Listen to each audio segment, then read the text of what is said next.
সুলাইমান সোহেল। আমার ছোট একটা প্রিন্ট বিজনেস আছে।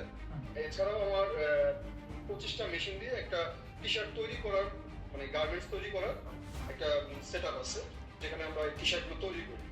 Skin print setup. আর সেটাতে আমি কিছু টি-শার্ট তৈরি করি, যেটা করে আমি বিভিন্ন শোরুম বা মার্কেটে যদি কেউ কাস্টমাইজ টি-শার্ট তৈরি করতে চায় তাদেরকে আমি দিই।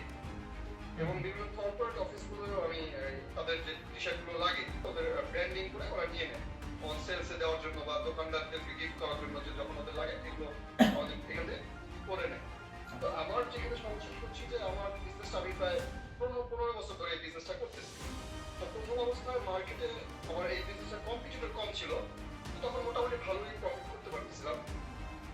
কিন্তু বর্তমানে অনেক কম্পিটিটর বা অনেক মানুষ এই বিজনেসটা করতেছে।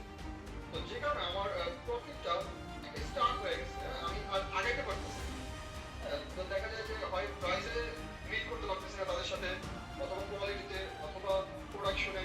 মানে এখন এমন একটা অবস্থা আছে যে আমি এখানে প্রায় 3-4 বছর বা 5 বছর ধরে বলতে পারেন যে আমি এই একই জায়গায় ঘুরপাক খাচ্ছি, কিন্তু আমি কোনো প্রফিট বের করতে পারছি না।